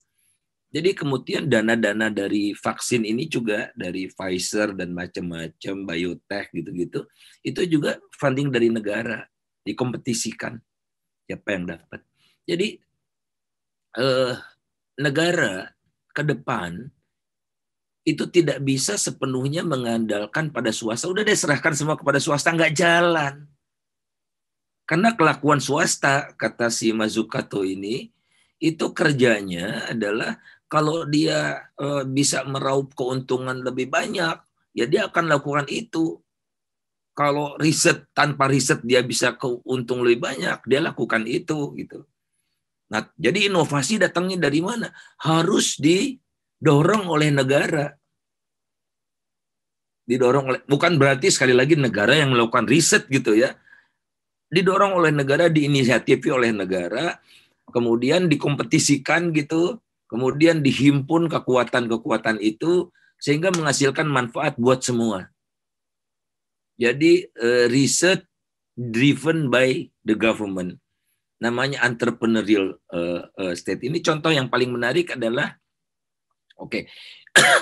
yang membawa orang ke angkasa luar kan pemerintah Amerika kan. Ya Rusia juga ada. Tapi riset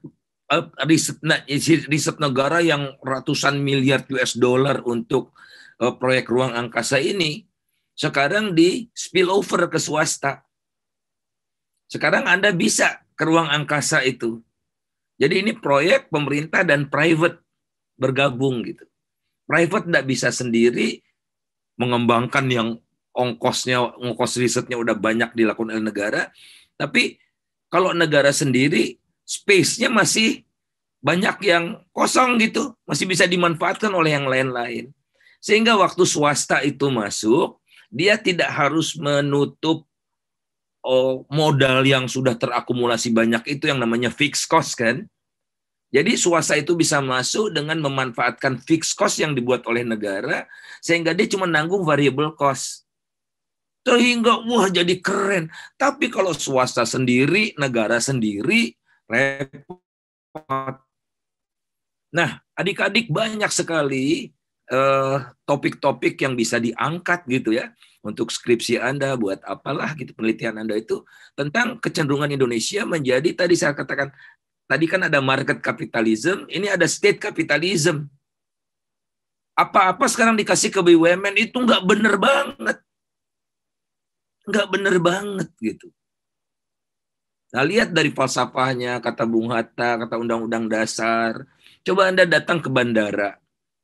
Anda mau tukar uang Anda ke money changer, tidak ada lagi money changer swasta. Ada 4 cuman money changer di sana, 1 BTN, 1 BRI, 1 Mandiri, 1 BNI. Nah, mengerikan. Dan Anda tahulah, coba Anda mau KPR ke Bank Mandiri, KPR pemilikan rumah, ke Bank Mandiri, ke BTN atau ke BNI itu bunganya niscaya lebih tinggi dari BCA. Tuh, bank pemerintah. Lihat betapa menderitanya kami dulu waktu kuliah. Bank di kampus itu ada bank kecil di Salemba, belum ada Depok dulu, di sebelah Masjid Arif Rahman Hakim. Jadi kalau kita bayar SPP, antrinya bisa 20 meter. Monopoli by state. Emangnya apa hak? No, tuh, karena monopoli kan. Nah, setelah UI membuka buat bank-bank lain, wah, BNI juga berbenah diri kan. Makanya sekarang kantor BNI kayak surga di perpustakaan itu kan. Nah, apa itu? Persaingan. Nah, sekarang pemerintah ini makin anti persaingan. Itu kira-kira jawabannya. Terima kasih Bang. Luar biasa. Jadi modern state saya nggak bisa jawab, tapi sekarang ada konteks entrepreneurial state gitu. Jadi negara membangun kekuatan bersama, menghimpun kekuatan bersama, bukan dia aja gitu yang maju. Oke. Terima kasih Bang. Maaf saya nggak bisa jawab yang modern state. Oke, thank you Bang. Ini menarik juga nih nanti untuk membahas tentang entrepreneurial state ya teman-teman semua ya. Nah, berikutnya ada Luai Gozi, ini mau bertanya juga, udah mencatat di sini. Silakan, Luai. Halo. Halo. Hai, silakan. Oke. Baiklah, saya izin bertanya kepada Pak Faisal. Nah, tingginya ketimpangan sosial yang terjadi di negeri ini merupakan kelanjutan atau sustainable dari beban yang telah ditanggung oleh para politisi sebelum kita, yaitu generasi sebelum ini. Nah, hal ini tentunya juga turut disebabkan oleh faktor internal politisi sendiri yang tidak paham gitu, Pak, dengan kondisi atau pedoman apa yang sebenarnya bangsa ini yang dipimpin mereka gitu. Selain itu juga mereka masih belum menjadikan Pancasila sebagai pedoman dalam pelaksanaan penyelenggaraan kehidupan berbangsa, berpolitik, bermasyarakat, dan bernegara. Nah, pada saat ini telah digerakkan tentang reformasi birokrasi.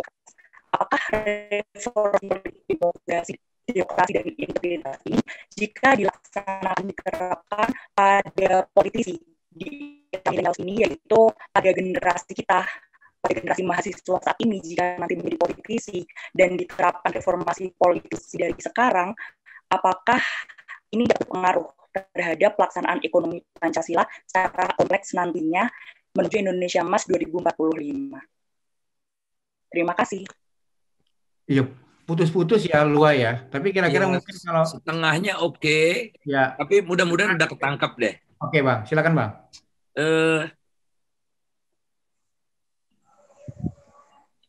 Kita bahas deh tuh itu ya, apa yang ini nih dengan kampus UI, gimana UI bersuara agar ini kan virusnya belum akan beres nih adik-adik sekalian. Jadi virusnya ini puncaknya nanti Februari kira-kira. Ya. Vaksin kita nih belum selesai.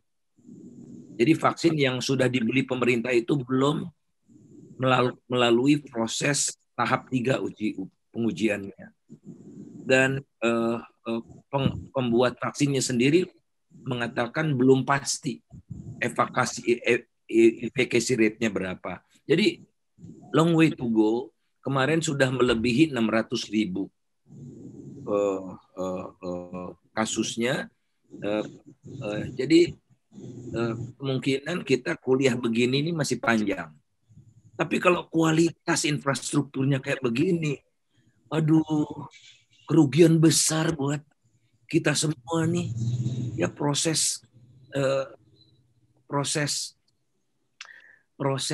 pendidikan ini akan terganggu, mengalami kemunduran. Ya, kalian barangkali lebih mumpuni, tapi bagaimana anak-anak SD, SMP, SMA yang belum semandiri seperti kalian? Jadi nanti ada lost generation bisa-bisa.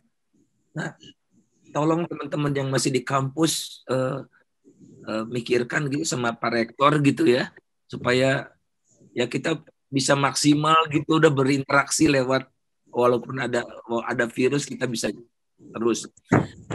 Itu yang mengganggu saya beberapa hari ini, termasuk kemarin di Bali gitu ya. Ini Jakarta, men. Gitu. Gimana di daerah coba gitu.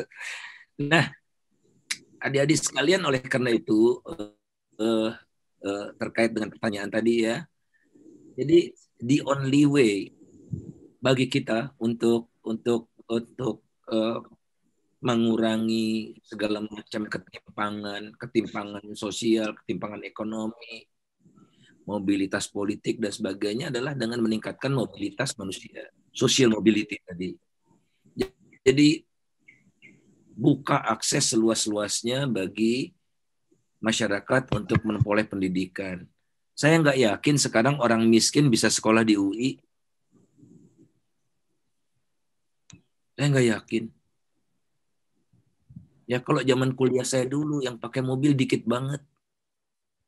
Paling Titi Soeharto itu ya.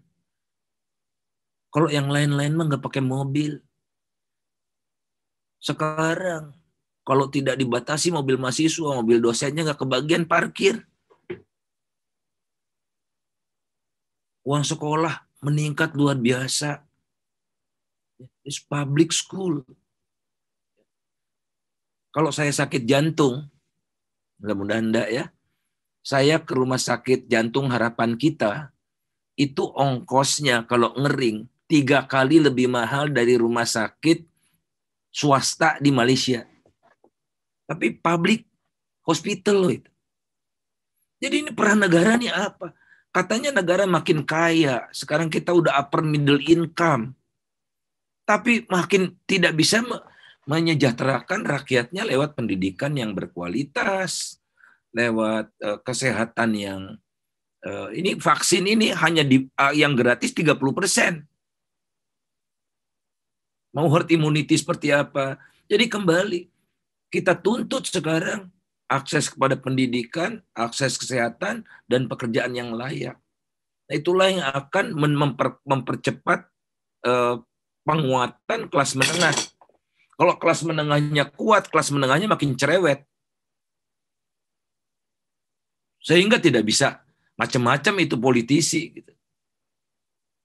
Ya kalau sekarang kan, misalnya saya ngomong, lo nyinyir aja lo Sal.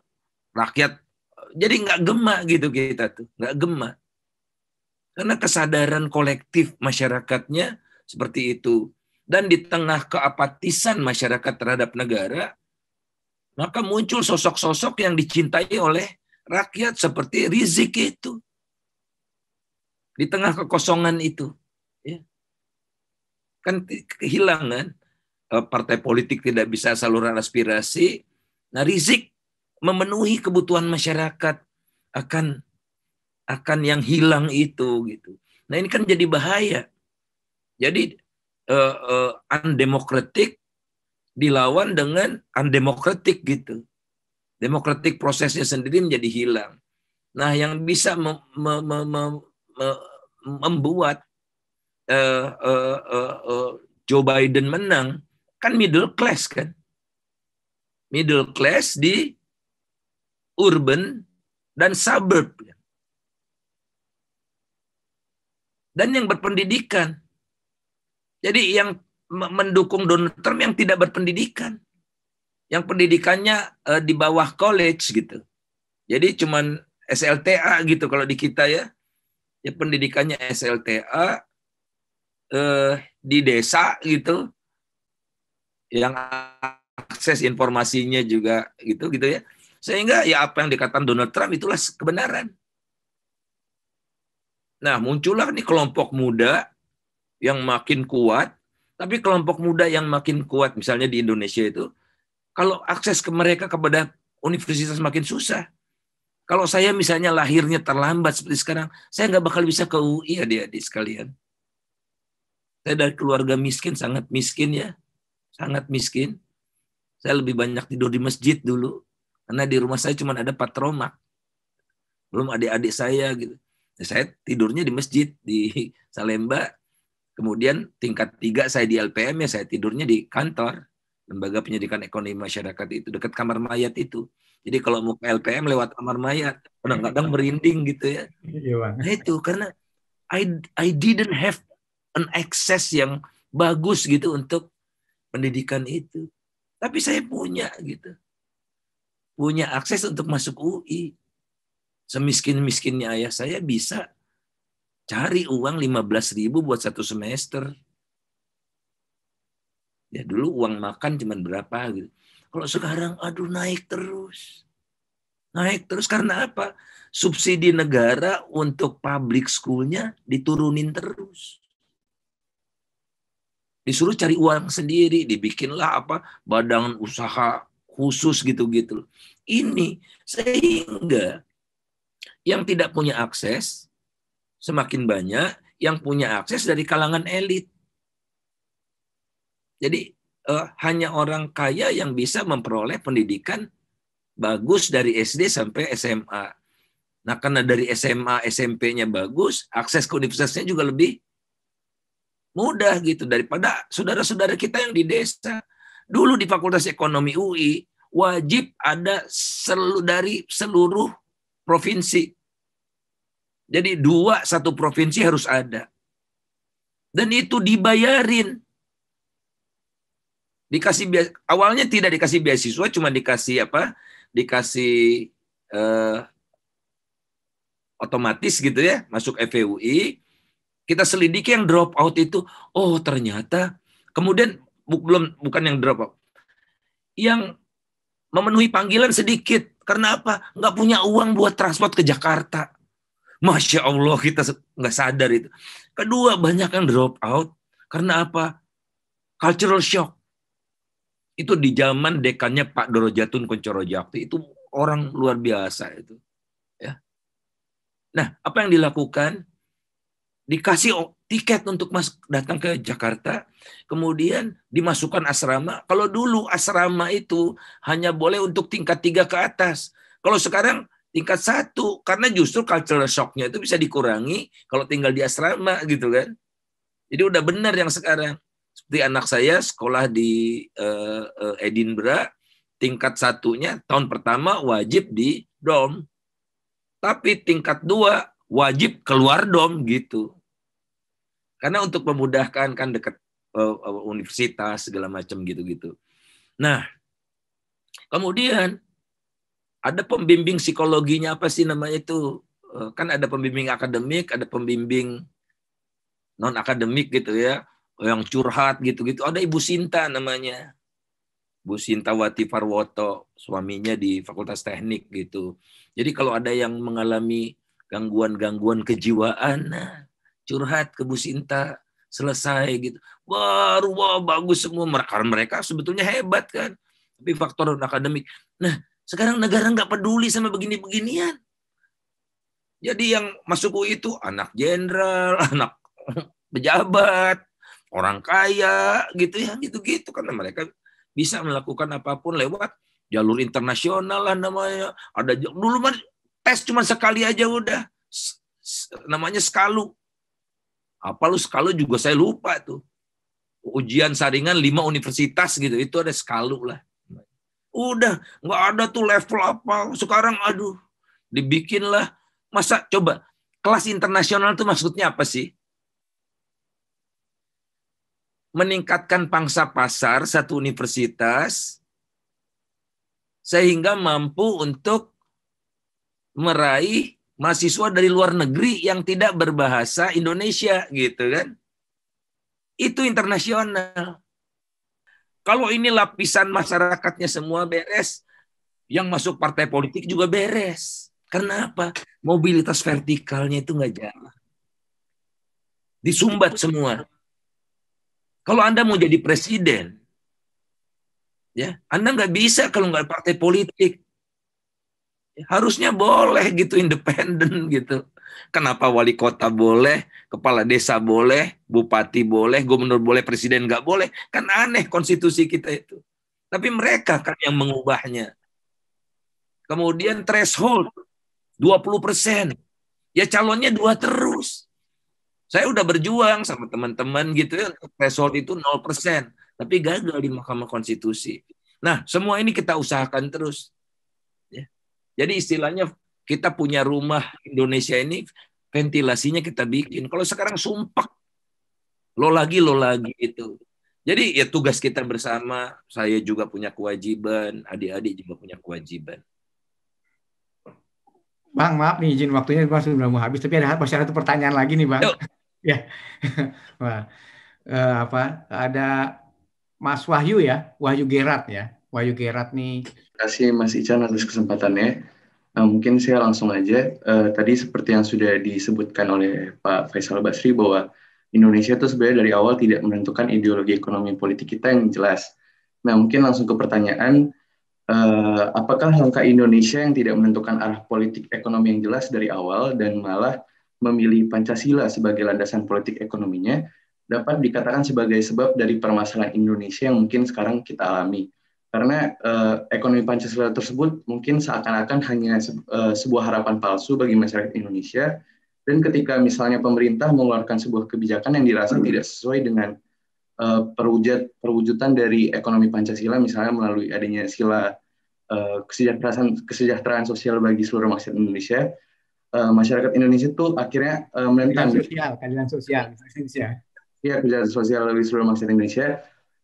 Akhirnya masyarakat Indonesia merasa tidak sesuai dengan itu dan menentang. Kemudian akhirnya akan selalu menuntut sila tersebut untuk diwujudkan.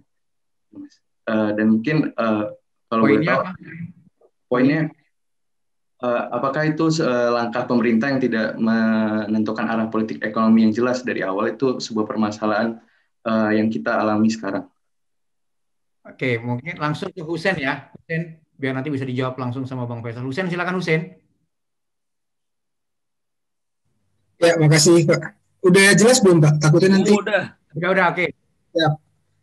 Seperti yang di awal Pak Faisal jelaskan bahwa masalah ekonomi murni itu tidak ada. Jadi umumnya kan terdapat masalah ekonomi itu ekonomi politik gitu kan.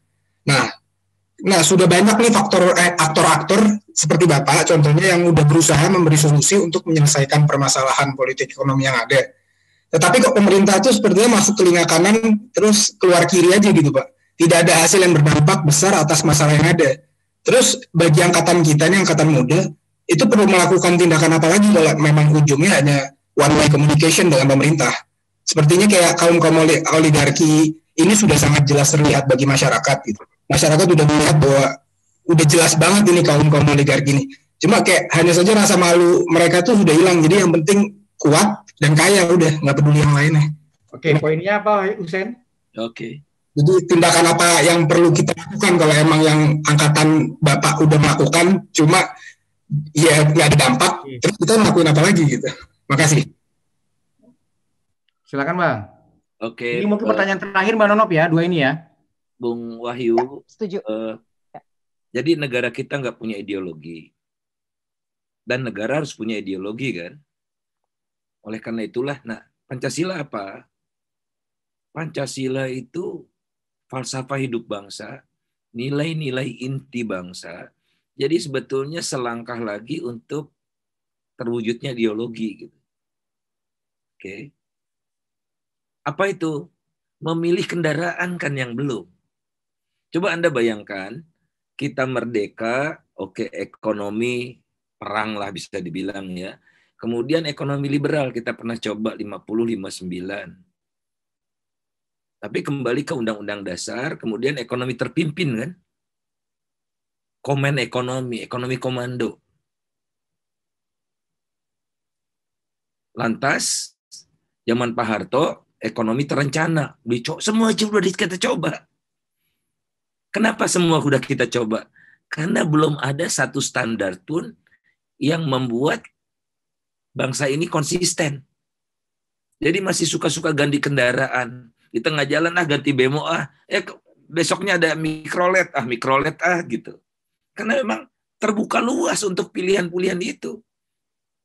Jadi apa yang telah diwariskan oleh bapak bangsa kita ini semacam bodi dan chassisnya.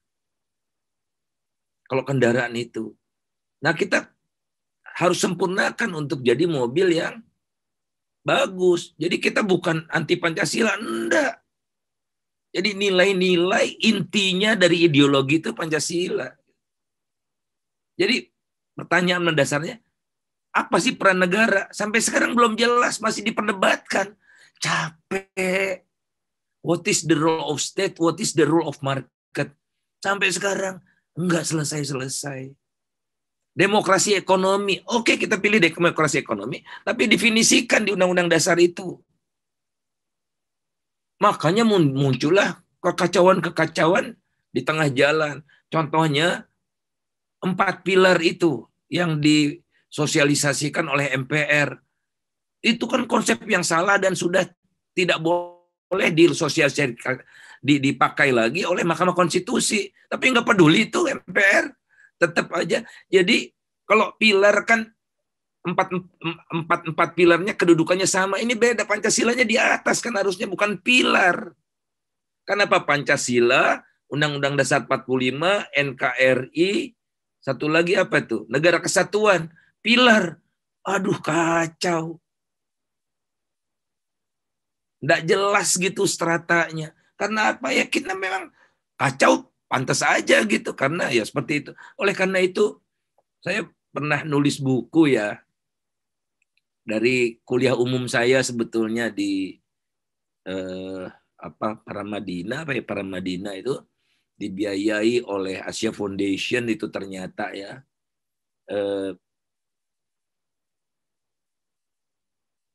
Mencari konsensus baru. Jadi negara ini ayo kita duduk bersama, dan terutama kalian ini gitu. Kalian duduk bersama, apa yang harus kita sepakati bersama itu tentang peran negara. Apa udah benar seperti sekarang gitu peran negara itu, peran pasar seperti apa, sistem jaminan sosialnya seperti apa, ya. Kemudian itu yang pertama. Kemudian yang kedua tentang sampai seberapa jauh kita ini komit untuk memberdayakan seluruh elemen bangsa. Kalau sekarang cenderungnya itu kan dulu pendulumnya pemerintah pusat sangat kuat. Kemudian ada otonomi. Nah sekarang resentralisasi. Ini harus kita bahas kembali gitu. Apa ini memang? Kan waktu reformasi udah janji kita. Sebaik-baiknya setahu-tahunya permasalahan daerah adalah orang daerah sendiri. Adalah pemerintah daerah sendiri. Kalau ada masalah apa-apa, pemerintah daerah yang paling pertama bertanggung jawab. Pandemi juga pemerintah daerah yang paling ribet. Kemarin saya ketemu Wakil Gubernur Bali ya. Kemarin tuh Wakil Gubernur Bali. Ya kita mah harus ikuti pusat tuh. Padahal kenyataannya tidak seperti itu. Sehingga Bali tuh ngeluh. Jadi sebetulnya masyarakat internasional itu percaya sama Bali, tapi karena Indonesia dijadikan satu dalam kaitannya pandemi, semua Indonesia rusak. Sekarang padahal Bali bagus. Kalau Anda merasa secure untuk di Bali itu, karena dari airport sampai di hotel itu standar COVID-nya tinggi sekali gitu. Dan harusnya Bali bisa melakukan travel bubble. Jadi pemerintah Indonesia mengizinkan perjanjian khusus misalnya Indonesia dengan Australia yang membolehkan warga Australia ke Bali dan warga Bali ke Australia, bukan warga Indonesia gitu ya. Nah itu udah nggak bisa sekarang dalam konteks ini. Nggak bisa. Nah jadi ada konsensus-konsensus lain ya. Saya juga lupa gitu apa yang udah saya tulis di buku itu. Nah jadi jangan lagi terlalu banyak terpaku pada apa yang kami lakukan. Jadi Mas Wahyu, ya Anda rumuskan apa yang terbaik buat Indonesia di masa yang akan datang. Ideologi itu nilai-nilai inti ya, dan ideologi itu bisa diinterpretasikan sesuai dengan konteks dan tantangannya. Bung Hussein terkait dengan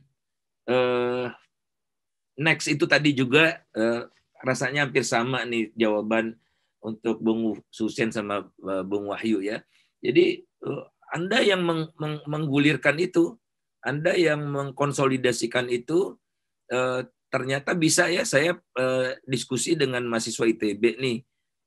Apa di bayangan mahasiswa ITB Indonesia pasca pandemi? Konsepnya ada, bagus. Nah, saya kirim ke Bappenas gitu. Karena saya sedang diminta oleh Bappenas menjadi tim untuk merumuskan konsep transformasi ekonomi pasca pandemi. Nah, jadi saya sampaikan, saya minta teman-teman di Bappenas juga ngundang anak-anak muda itu ya untuk bicara. Saya bilang ke teman-teman Bappenas, pejabat Bappenas ya, ke deputi Bappenas itu, Ibu Winnie, kita kasih yuk Bu ruang buat anak-anak muda untuk menyampaikan apa pandangan mereka. Ya, karena mereka tuh lebih murni kan, saya bilang gitu. Dia respons bagus. Jadi ayo kalian konsolidasi. Kemarin minggu lalu kan saya bertemu dengan BEM UI bicara tentang Go Green itu masuk kampus gitu-gitu ya. Wah, itu inisiatifnya keren banget deh. Jadi mahasiswa menuntut tentang perubahan lingkungan ini, percepatan UI clean energy. Wah, keren tuh. Itu kalian juga udah. Nah, hal-hal seperti itu. Nah, kalian diskusi dengan mahasiswa komunikasi, bagaimana teknik komunikasinya supaya efektif menyampaikan pesan. Nah, ini kan sekarang saya dan teman-teman sedang kampanye vaksin itu harus gratis. Nah, kita lihat aja, insya Allah jadi gratis. Karena kalau nggak gratis itu didagangin lagi kembali oleh negara itu. Negara dan bisnis itu lewat BUMN lagi itu. Jadi BUMN rugi, nah cari untungnya lewat konsesi-konsesi seperti ini. Jadi adik-adik mirip seperti generasi Bung Ican gitu, waktu kuliah situasinya seperti hampir sama, terchallenge untuk merespons masalah-masalah ini dari perspektif kalian sekarang, yang tentu saja beda dengan generasi Bung Ican dan generasi saya. Nah, jadi konsolidasi di antara kalian, dosen-dosen kalian siap bantu. Makasih. Makasih Bang. Waduh, luar biasa nih Bang Faisal. Masih seperti dulu ya Bang ya. Nggak turun semangatnya. Luar biasa. Terima kasih banyak Bang Faisal. Ini sudah banyak sekali yang kami dapat dan gali. Tentu saya yakin teman-teman mahasiswa banyak yang terus ingin berdiskusi, bertanya, karena masih banyak di chatnya Bang. Cuman karena memang ada keterbatasan waktu, kami tidak bisa memberikan kesempatan kepada semua mahasiswa. Terima kasih banyak sekali lagi Bang Faisal atas waktunya. Ini mohon maaf jika ini dalam proses penyelenggaraan kuliah tahun ini mungkin ada gangguan-gangguan teknis. Bukan kesalahan kalian itu, kesalahan negara. Mudah-mudahan ke depan kita makin lebih canggih lagi. Memang ini challenging ya. Dalam rangka pandemi COVID ini sebenarnya harus menjadi external forces kita buat mendigitalisasi pemerintah. Ya, mesti momentum bagus ini sebenarnya. Jadi jangan sampai kita kehilangan momentum gitu.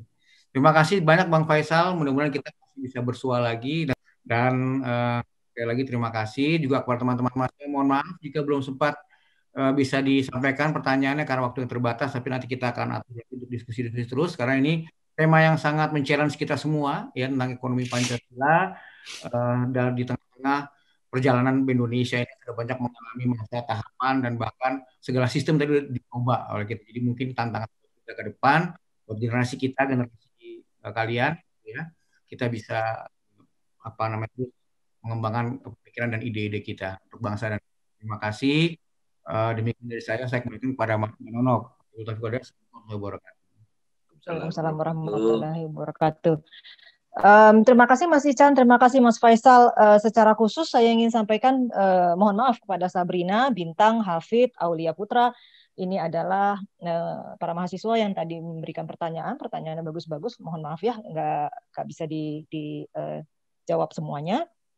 Saya juga mengucapkan terima kasih kepada para dosen yang hadir pada hari ini, Mbak Fiati, Mas Kusnar, para pengajar, Mas Ajis, para pengajar mata kuliah Bisnet, Mas Umanto, Mas Reja, Wendah, juga David dari Humas VIA yang telah memfasilitasi semuanya. Terima kasih semua para mahasiswa. Sampai bertemu para mahasiswa, silakan belajar kembali lagi untuk belajar. Jangan lupa 2 minggu lagi UAS. Langsung. Ya, jadi jangan lupa. Di sini diminta buat review, Bang. Iya, ya, setelah ini ada reflection paper yang harus dibuat atas kuliah umum ini. Para dosen tentunya sudah mengumumkan ya, akan ditunggu 2 minggu lagi. Terima kasih banyak, selamat sore Bapak Ibu, teman-teman mahasiswa sekalian semuanya. Terima kasih, Bang. Sampai bertemu lagi. Pintas, Bang. Terima kasih. Bang.